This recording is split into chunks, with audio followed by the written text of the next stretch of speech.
नवरात्र में योगी फोर्स की महिला शक्ति का दुर्गा अवतार देखकर अपराधियों के होश फाख्ता हो गए। जी हां, गाजियाबाद में पहली बार एक ऐसा एनकाउंटर हुआ जिसमें सिर्फ और सिर्फ महिला पुलिसकर्मी शामिल थी। बदमाश को गोली मारकर घायल करने से लेकर उसे एनकाउंटर स्पॉट से उठाकर अस्पताल तक पहुंचाने का हर एक्शन योगी फोर्स की दुर्गा ने अंजाम दिया। बेटियां जब अपनी यूनिफॉर्म में आएगी, जब गोली चल रही है उस समय घर का ख्याल नहीं आता, हमें करना है, do and done. Uttar Pradesh police है और इसका जो अंदाज आप देख रहे हैं बिल्कुल आक्रामक। जोड़ी मैम जोड़ी। पुलिस में महिला और पुरुष का अंतर खाकी के रंग में नहीं रहा है। योगी फोर्स की नारी शक्ति का दुर्गा अवतार, महिषासुर रूपी अपराधियों का हो रहा है संहार।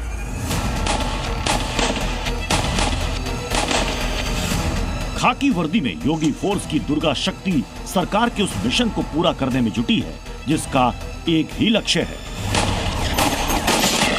अपराध के प्रति जीरो टॉलरेंस, भयमुक्त समाज और अपराध मुक्त उत्तर प्रदेश।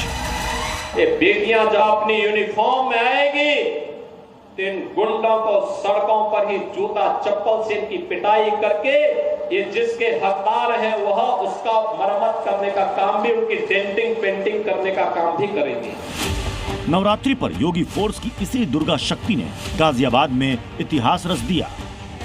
रात के अंधेरे में स्कूटी सवार बदमाश का फिल्मी स्टाइल में पीछा, बदमाश की फायरिंग करने पर जवाबी फायर करना, एनकाउंटर में घायल बदमाश को कंधे पर लादकर पुलिस की गाड़ी तक लाना। पुलिस पे चलाएगा गोली। इस पूरे ऑपरेशन के दौरान एक भी पुरुष पुलिसकर्मी शामिल नहीं था। इसी के साथ गाजियाबाद की क्राइम हिस्ट्री में ये पहला ऐसा एनकाउंटर बन गया जिसमें सिर्फ महिला पुलिसकर्मी शामिल थी। अब गाजियाबाद में हुए इस पहले महिला पुलिस एनकाउंटर की पूरी कहानी को सिलसिलेवार ढंग से समझिए। सोमवार रात करीब 1:30 बजे लोहिया नगर के पास गाड़ियों की चेकिंग चल रही थी। एसओ रितु त्यागी के साथ 2 महिला दरोगा और 2 हेड कांस्टेबल अभियान में शामिल थी। इसी दौरान एक स्कूटी सवार मेरठ रोड की तरफ से आता दिखा। महिला पुलिसकर्मियों ने उसे रोकने की कोशिश की तो वो भागने लगा।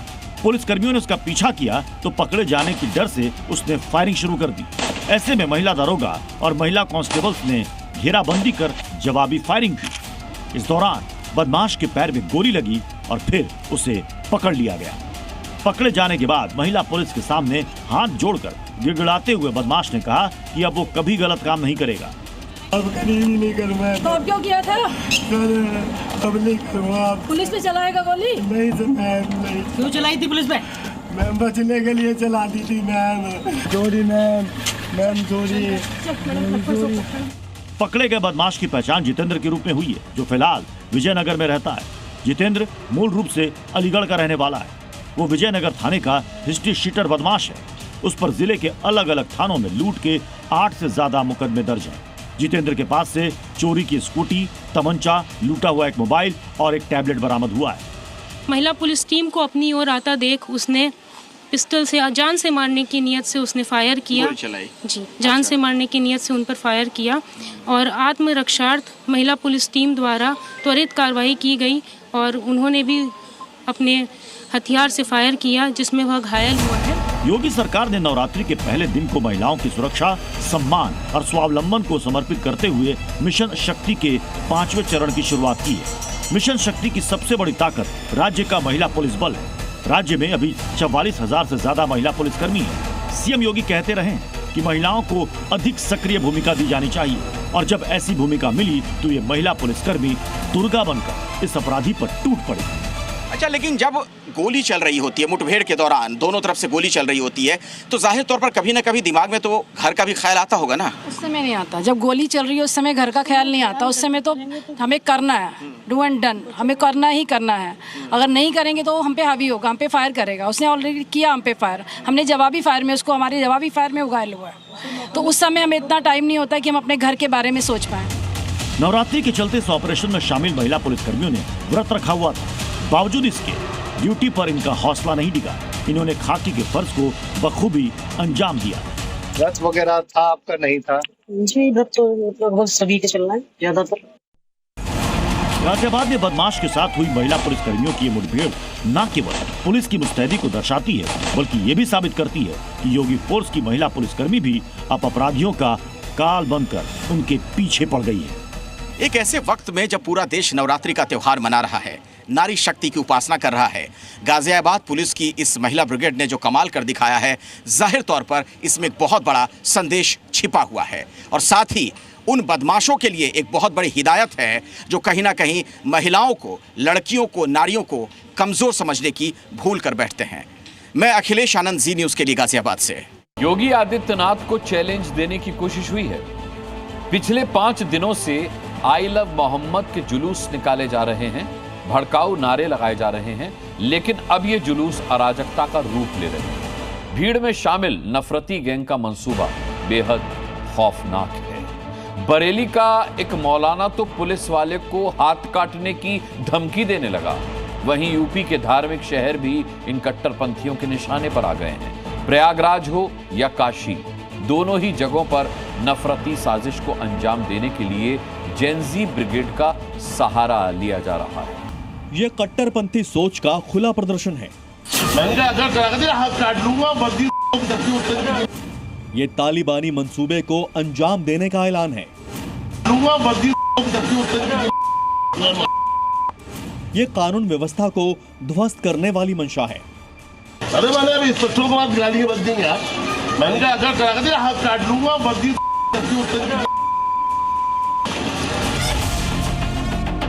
पुलिस इंस्पेक्टर के हाथ काटने का इरादा रखने वाले इस शख्स का नाम है डॉक्टर नफीस, जो इत्तेहादे मिल्लत का प्रवक्ता है। वही इत्तेहादे मिल्लत जिसके अध्यक्ष मौलाना तौकीर रजा हैं। जिस पार्टी का अध्यक्ष ही भारत को नेपाल और बांग्लादेश बनाने की मंशा पाले बैठा हो, उसके प्रवक्ता तो वैसे ही जुबान बोलेगा जैसा उसका आका बोलता आया है। यकीन ना हो तो सुनिए मौलाना तौकीर रजा की पिछली धमकी। श्रीलंका की कुल आबादी, बांग्लादेश की कुल आबादी और नेपाल की कुल आबादी अगर आप मिला दे तो भी हिंदुस्तान के मुसलमानों की तादाद उन सबसे ज्यादा हो जाती है। अगर मुसलमान सड़कों पर आएगा तो हुकूमत मानने पर मजबूर हो जाएगी। मौलाना तौकीर रजा और डॉक्टर नफीस देश विरोधी माहौल बनाने वाले वो चेहरे हैं जो धर्म को झंडा बनाकर देश में इस्लामिक जेनजी आंदोलन का बीज बोना चाहते हैं। नफीस का यह बयान वायरल हुआ तो बरेली के हिंदुओं ने तौकीर की पार्टी को आतंकी पार्टी करार दे डाला। देखिए, मैं शुरू से कहता हुआ आया कि आईएमसी एक आतंकवादी पार्टी है। अब हम माननीय योगी जी से ये मांग करते हैं कि इनकी बारात पूरे शहर में निकाली जाए।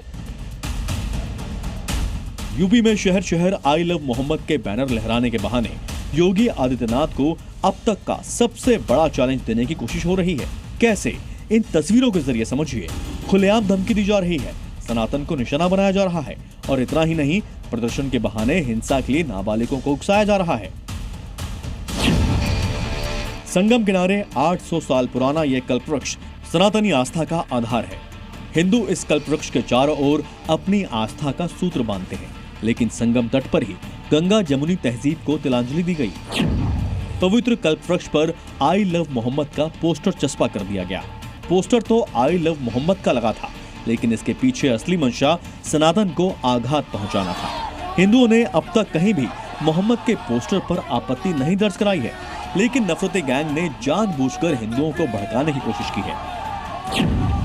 कल्पवृक्ष पर धार्मिक पोस्टर लगाने का मकसद सिर्फ और सिर्फ प्रयागराज का माहौल बिगाड़ने का है, लेकिन नफरती गैंग की इस साजिश को सनातनी समझ रहे हैं। ऐसे में इस बयान को ध्यान से सुनिए, क्योंकि अगर आप इस बयान को समझ गए तो नफरती गैंग की पोस्टर वाली क्रोनोलॉजी को समझ जाएंगे। इस तरीके की पोस्टर जो है ना लगाए, ये धार्मिक है और हिंदू के धर्म से जुड़ी हुई है। अगर आज ये ऐसा करते हैं तो फिर आने वाले समय में हिंदू लोग भी करेंगे, तो इससे क्या होगा कि जो है विवाद होगा। और ये सब चीजें कोई समझदार व्यक्ति नहीं करता है, या तो वो नादान रहता है या कोई ऐसे बच्चे रहते हैं कि इस तरीके की चीजें करते हैं। इस बयान से भी साफ है कि सब कुछ षड्यंत्र के तहत हो रहा है। अलग अलग राज्यों से सामने आ रही तस्वीर को एक साथ देखने पर समझ में आता है कि देश को आग लगाने वाली साजिश को अंजाम देने के लिए बच्चों, महिलाओं और नौजवानों को हथियार बनाया जा रहा है। नफरती गैंग के निशाने पर यूपी के वो शहर हैं जिनसे सनातनियों की आस्था जुड़ी हुई है।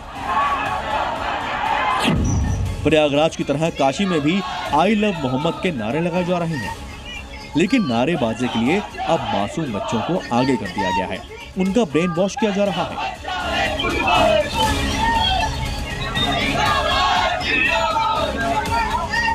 पूरी स्ट्रेटजी के तहत महिलाओं और बच्चों को सड़क पर उतार दिया गया है। कट्टरपंथी चाहते हैं कि प्रशासन इनके खिलाफ एक्शन ले, जिसे आधार बनाकर नफरती गैंग वो करे जो नेपाल और बांग्लादेश में हुआ। ये कचहरी का इलाका है और देखिए ये है आई लव मोहम्मद के नाम से कैंपेन चला रहे हैं। आप में से कोई बात करना चाहेगा क्या? किस तरह का कैंपेन है ये बता दें अगर आप बताना चाहें। ये देखिए ये जो है वो काफ़ी एग्रेसिव है और किसी के कहने पर ये कैंपेन अलग अलग जगहों पर चलाया जा रहा है, लेकिन ये बात करने से कतरा रही हैं। जिन हाथों में किताबें होनी चाहिए उनमें धार्मिक पोस्टर है, जिस जहन में देशभक्ति होनी चाहिए उसमें कट्टरता का जहर घोला जा रहा है। ऐसे में जरूरत है कि जिम्मेदार लोग आगे आएं और उन्मादी भीड़ को समझाएं। एक नई रणनीति अपनाई है। आप नाबालिग बच्चों को आगे करते हो, ये आत्मघाती है।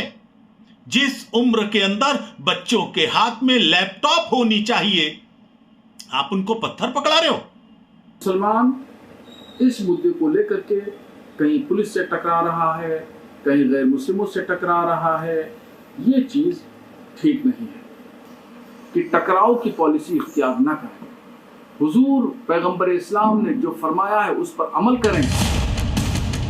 पिछले 5 दिनों से यूपी के अलग अलग शहरों में इस्लामिक जेनजी प्रदर्शन कर रहे हैं और कट्टरपंथी नारे लगाकर योगी सरकार को चैलेंज कर रहे हैं। लेकिन शायद ये नफरती गैंग योगी और योगी फोर्स का ट्रैक रिकॉर्ड भूल गई है। यूपी में शांति दूतों ने अगर अपनी हद पार की तो इन्हें कानून की जद में लाने में यूपी पुलिस मास्टर है। प्रयागराज से मोहम्मद गुफरान के साथ वाराणसी से जयपाल के साथ ब्यूरो रिपोर्ट, जी मीडिया। नवरात्र के मौके पर गरबा पंडालों में घुसकर हिंदू बेटियों को प्यार के झांसे में फंसाने वाले कट्टरपंथियों के खिलाफ विश्व हिंदू परिषद ने ऑपरेशन कलावा छेड़ दिया। जिहादी मानसिकता के इन कट्टरपंथियों से अपनी बेटियों को बचाने के लिए महिला ब्रिगेड भी तैयार की गई है, जो योगी के उत्तर प्रदेश में फैल गई है और धर्मांतरण गैंग को उनके आसपास न फटकने देने का बीड़ा उठा चुकी है।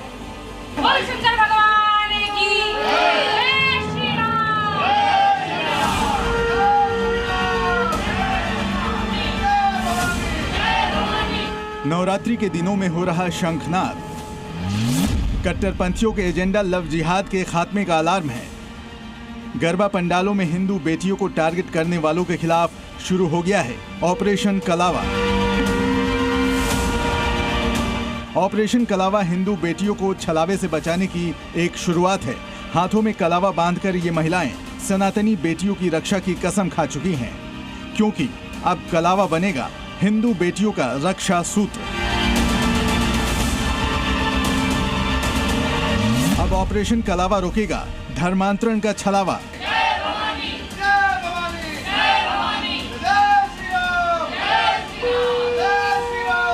लव जिहाद जो ये प्रक्रिया चल रही बहुत तेजी में चल रही है। इतना तो हम लोग इतनी उम्र हो गई हम लोगों की, ऐसा सुने नहीं था कि लगातार धर्मांतरण हो रहा है। तो आज हम लोग जो ये फोर्स का गठन किए हैं, ये हमारी बहनें हैं, वो पूरे सबको जागरूक करेंगी। और आज यहाँ पर हमारा कॉल सेंटर भी है। कुछ ऐसे भी लोग रहेंगे जो बताएंगे कि पीड़ित कैसे हुए हैं ये लोग और हमको कैसे इनसे निपटना है। महिलाओं की टास्क फोर्स बनाई गई है, जिसमें 1-2 नहीं बल्कि 9 महिलाओं ने यूपी के अलग अलग जिलों में जाकर धर्मांतरण और लव जिहाद से पीड़ित युवतियों को सही दिशा दिखाने का बीड़ा उठाया है।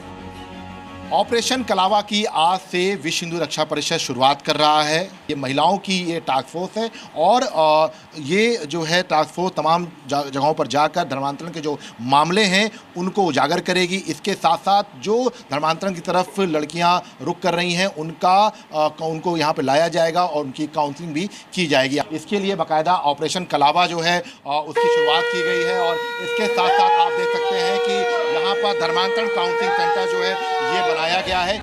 हिंदू बेटियों के आसपास अब विधर्मी भटक भी नहीं पाएंगे, क्योंकि अब बेटियों को सही गलत की पहचान कराने के साथ सनातन धर्म के प्रति जागरूक किया जाएगा। हर नारी को पहली बात तो अपने आप में मजबूत होना जरूरी है। हम लोग जितनी पीड़िताएं हैं उनको 1 to 1 बैठकर समझाएंगे और बताएंगे चीजें कैसे मुस्लिम लड़कों से बचना है।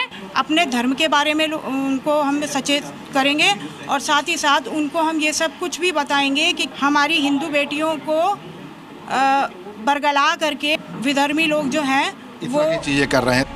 ऑपरेशन कलावा काम कैसे करेगा ये आपको बताएंगे। उससे पहले दीवार पर लगे इन पोस्टरों, इन तस्वीरों को ध्यान से देखिए। इनके नाम पढ़िए। मुबारक अली, नसीब अली, वकीला बानो, अंजुम बानो। ये सभी वो विधर्मी हैं जिन्होंने हिंदू लड़कियों को फंसाया और उन्हें इस्लाम कबूल करने पर मजबूर कर दिया। इन्हीं तस्वीरों को दिखाकर हिंदू बेटियों की काउंसलिंग की जाएगी तो उनकी आंखों पर बांधी गई जिहादी पट्टी खुद ब खुद खुल जाएगी।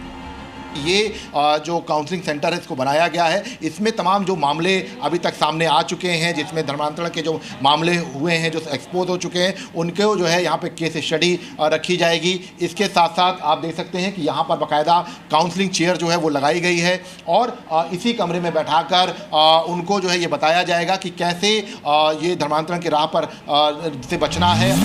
ऑपरेशन कलावा के तहत हिंदू बेटियों को बताया जाएगा कि फेक आईडी से सावधान रहें, अज्ञात लोगों के साथ अपनी निजी जानकारी साझा न करें।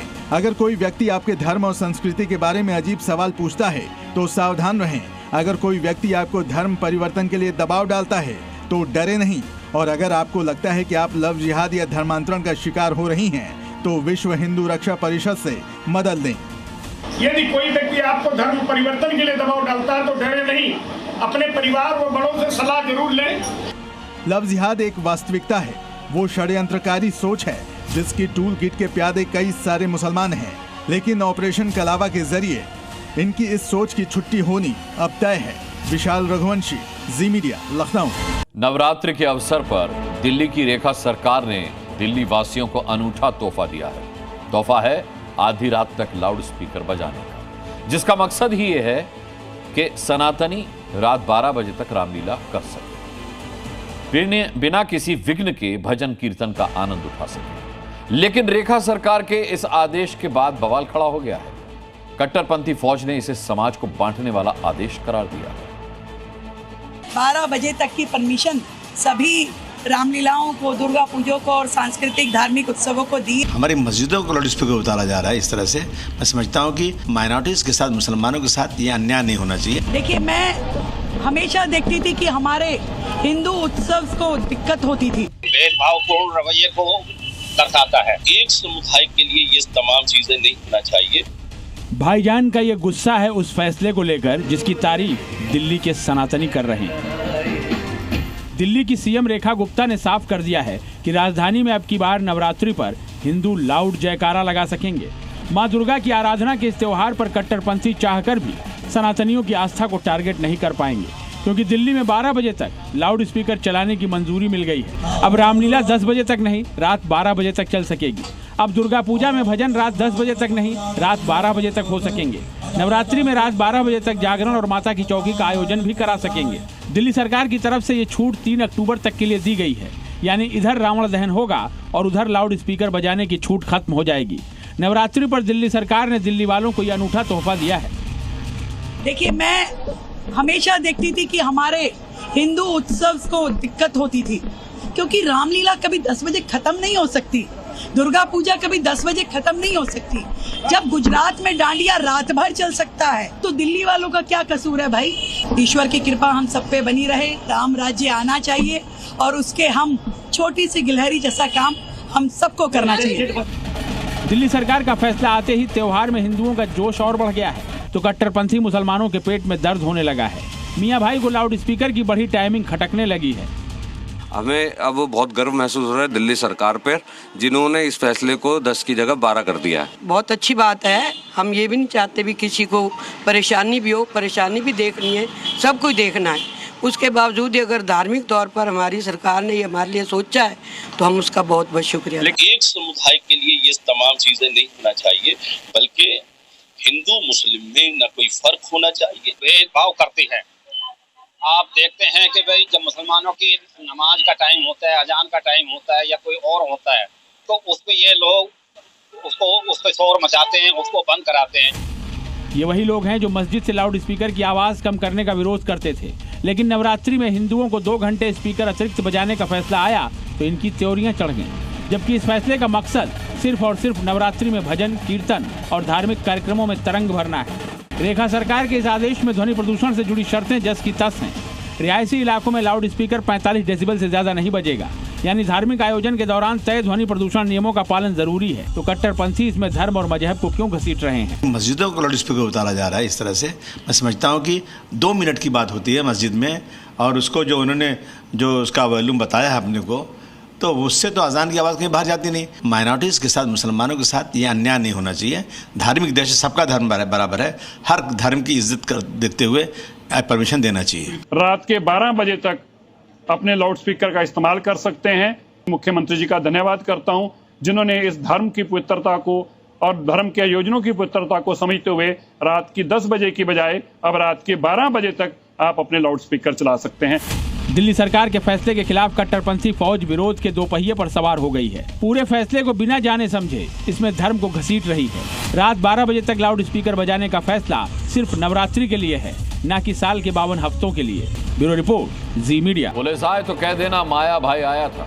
2007 में आई Bollywood film shoot out at Lokhandwala में गैंगस्टर माया के किरदार का ये डायलॉग बड़ा हिट हुआ था।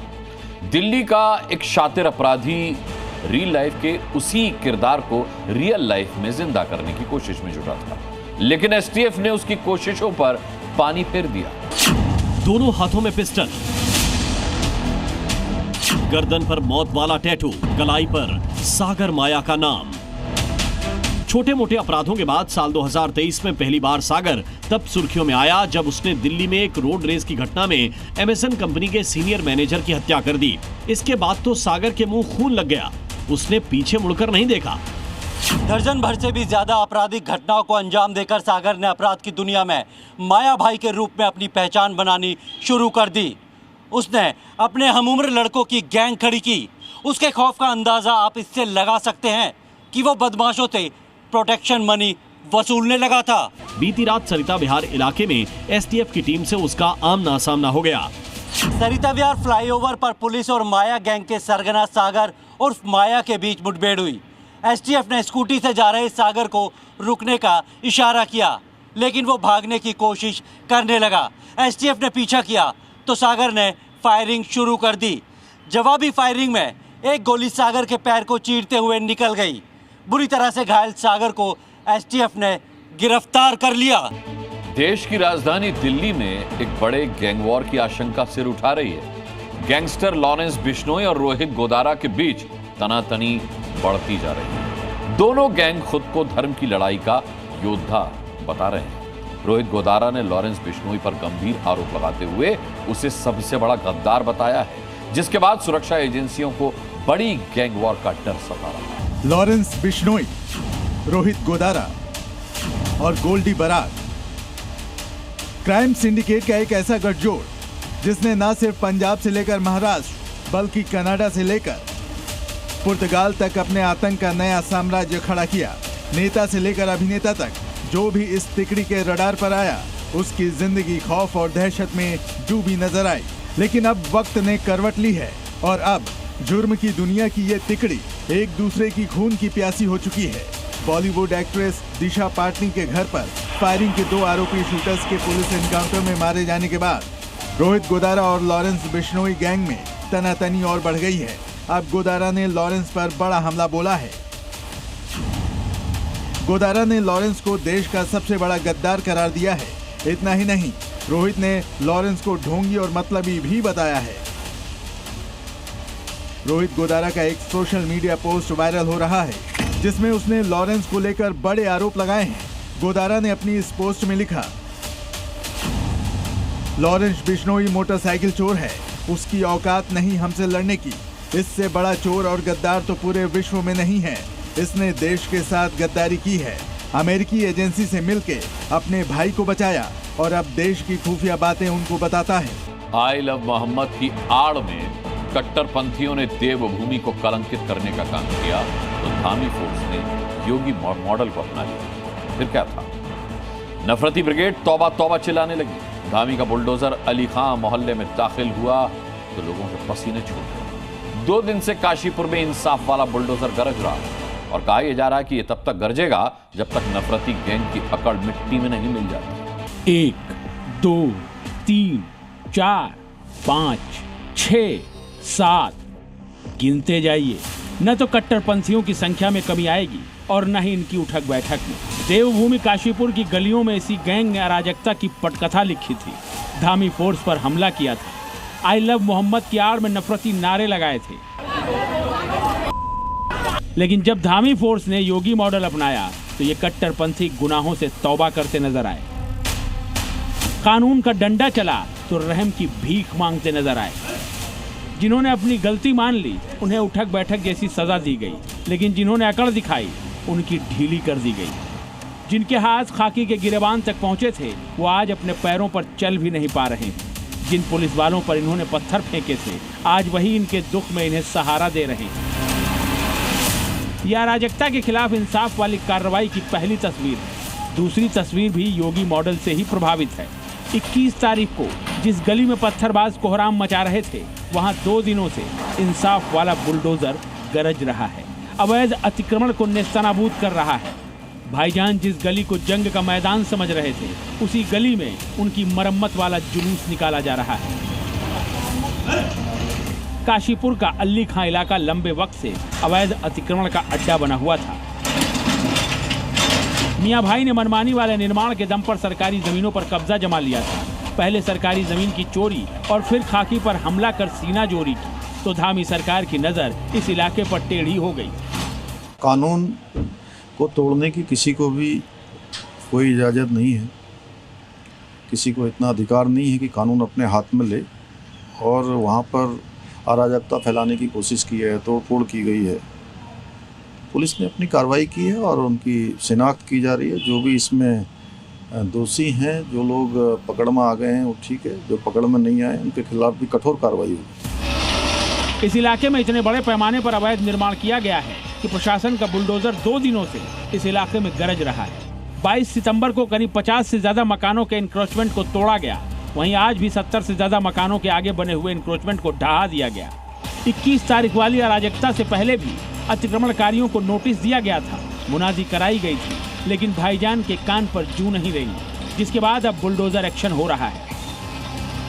लगातार हमारे दूसरा दिन है जिसमें हम जो नालियों में लोगों के द्वारा अवैध रूप से अतिक्रमण करके पानी के बहाव को रोका गया है उसके खिलाफ हमारी कार्रवाई की जा रही है, क्योंकि मानसून काल में यहाँ पर बहुत सारी वाटर लॉगिंग होती है और काफ़ी दुर्घटनाएं भी होती हैं। इसमें हमने पहले नोटिस भी सर्व किए और लगातार मुनादी भी किया, लेकिन इनके द्वारा अतिक्रमण नहीं हटाया गया। लिहाजा कल से हमने ये कार्रवाई शुरू करी और तब तक जारी रहेगा जब तक ये पूरा काशीपुर को हम जिसमें नालियों से अवैध अतिक्रमण न हट जाए। अली खां मोहल्ले के मियां भाई जमीन की चोरी तक ही सीमित नहीं थे, बल्कि बिजली चोरी कर ये प्रदेश सरकार को हर महीने लाखों का चूना लगा रहे थे। पे हम लोग गए थे मौके मुआयना करने के लिए। मौके मुआयने पे कई चीज़ें अनियमितताएं पाई गई। एक तो कई जगह ये पाया गया है कि वहाँ पे बिजली के कनेक्शंस कटिया डालकर लिए गए थे जिनको हटाया गया है, जिनको नोटिस जारी किए गए हैं। इसके अलावा वहाँ नगर निगम की टीम पूरा अपना कार्रवाई कर रही है। नफरती गैंग ने काशीपुर का माहौल बिगाड़ा तो गंगा जमुनी तहजीब की वकालत करने वाले भाईजान प्रशासन के इस एक्शन की तारीफ करते नजर आए। हम तो साथ हैं। हम तो ये कहते हैं कि इस तरह के जो जिसने ये घिनौना कांड किया है, जो आपने पकड़ा है, जो आप पूरी जनता जानती है, पूरा समाज जानता है, आपके इलेक्ट्रॉनिक मीडियम के माध्यम से पता है, कड़ी से कड़ी उनको सजा मिलनी चाहिए ताकि आने वाले वक्त में इस तरह से मुस्लिम समाज को कम से कम बदनाम ना करने की कोशिश की जानी चाहिए। काशीपुर हिंसा मामले का मास्टरमाइंड समाजवादी पार्टी का नेता नदीम अख्तर अब पुलिस की गिरफ्त में है। उसके करीब 7 साथियों को भी पकड़ा गया है। अभी कई और लोग हैं जिनका नंबर लगने वाला है। जिन लोगों ने प्रदर्शन के नाम पर देवभूमि में कट्टरता फैलाई थी, धामी के एक्शन से अब वो तौबा तौबा कर रहे हैं। ब्यूरो रिपोर्ट, जी मीडिया। पश्चिम बंगाल में दुर्गा पूजा धूमधाम से मनाई जाती है, लेकिन इस बार बंगाल में दुर्गा पूजा की शुरुआत के साथ ही जोरदार बारिश हो रही है। बीती रात कोलकाता में भारी बारिश के कारण कई इलाके पानी पानी हो गए। ऐसा लग रहा था जैसे कोलकाता की सड़कों पर नाव चलने लगी। पानी से लबालब सड़कें, सड़कों पर चलती नाव, सैलाब में डूबी गाड़ियां, घुटनों तक पानी। कोलकाता में जगह जगह जल भराव के हालात हैं। कोलकाता में सड़कें नदी में तब्दील हो चुकी हैं। अस्पताल के अंदर पानी भरा है। नवरात्रि में इधर देवी दुर्गा का आगमन हुआ, उधर कोलकाता में बारिश आदि शक्ति के चरण पखारने आ गई। ये तस्वीरें कोलकाता के उस हिस्से की हैं जिसे पारंपरिक कुम्हारों का गढ़ कहा जाता है। यहीं से दुर्गा प्रतिमाओं की सप्लाई शहर के दुर्गा पंडालों में की जाती है। लेकिन इस बार शारदीय नवरात्रि की शुरुआत ही घनघोर बारिश के साथ हुई है, जिसके कारण दुर्गा प्रतिमाएं पानी के बीचों बीच नजर आए। बारिश के बीच मां दुर्गा का आगमन उन मान्यताओं को और पुख्ता कर रहा है जो ये कहती हैं कि मां दुर्गा का आना अगर सोमवार के दिन होता है तो मां जगदम्बे हाथी पर सवार होकर आती हैं, और जब मां का आगमन हाथी पर होता है तो उस साल देश में अच्छी बारिश होती है। बारिश तो कोलकाता में पूरी रात मूसलाधार हुई है। इससे कई इलाकों में भारी जल भराव हो गया है। जिन सड़कों पर गाड़ियां रफ्तार भरती थीं, वो पानी से बंद हो गई हैं। इटली एक यूरोपीय देश है, लेकिन उस देश को 24 घंटों के लिए हमास समर्थकों ने बंधक बना लिया। 75 शहरों में सब कुछ रोक दिया। इटली जैसे कोई इस्लामिक राष्ट्र हो, ऐसा लगने लगा। आखिर वहां ऐसा क्यों हुआ, इस रिपोर्ट के जरिए। कोई कुर्सियां फेंक रहा है, कोई लोहे की सीढ़ी फेंक रहा है, कोई पत्थरबाजी कर रहा है। चेहरा छिपाकर हमला करते ये प्रदर्शनकारी कम, उपद्रवी ज्यादा लग रहे हैं। इटली वैसे तो यूरोपीय देश है, लेकिन यहाँ प्रदर्शन करने वालों के हाथ में फिलिस्तीन का झंडा दिख रहा है। लाखों की संख्या में सड़कों पर गलियों में लोग इकट्ठा हुए। कोई गाड़ी में फिलिस्तीन का झंडा लिए घूम रहा था, कोई हाथों में फिलिस्तीनी झंडा लहरा रहा था। अगर आप ये सोच रहे हैं कि ये कोई इस्लामिक देश है तो आप गलत हैं, क्योंकि ये यूरोपीय देश इटली की तस्वीर है। वहाँ के युवाओं ने जिस तरह से फिलिस्तीन के लिए अपने ही देश में स्ट्राइक की है, उससे तो ऐसा लग रहा है कि जैसे इटली का इस्लामीकरण हो गया है। इटली के लोग फिलिस्तीन के समर्थन में पीएम जॉर्जिया मेलोनी के खिलाफ हिंसक प्रदर्शन कर रहे हैं। वजह सिर्फ इतनी सी है कि जॉर्जिया मेलोनी ने अभी तक फिलिस्तीन को एक देश के तौर पर मान्यता नहीं दी है। इटली में फिलिस्तीन समर्थक इतने ज्यादा हैं कि उन्होंने इटली के 75 शहरों में स्ट्राइक कर दी। कॉलेज, यूनिवर्सिटी में प्रदर्शन किए गए। रेलवे स्टेशन, फैक्ट्री और पब्लिक सर्विसेज ठप कर दी गई। प्रदर्शन में शामिल युवा मुस्लिम नहीं थे, बल्कि क्रिश्चियन थे। फिर भी उन्होंने फिलिस्तीन के लिए अपने ही देश को ठप कर दिया। अपने फैशन शो के लिए मशहूर इटली के मिलान में भी प्रदर्शन के नाम पर उपद्रव किया गया। प्रदर्शनकारियों पर पुलिस ने आंसू गैस के गोले दागे तो उन्होंने वापस पुलिस की ओर फेंक दिए। फिलिस्तीन को फ्रांस, कनाडा और ब्रिटेन ने अलग देश की मान्यता दी है, लेकिन जॉर्जिया मेलोनी ने ऐसा करने से साफ इनकार कर दिया है और इसी वजह से उन पर दबाव बनाने के लिए हिंसा और प्रदर्शन का सहारा लिया जा रहा है। ब्यूरो रिपोर्ट, जी मीडिया। जी न्यूज़।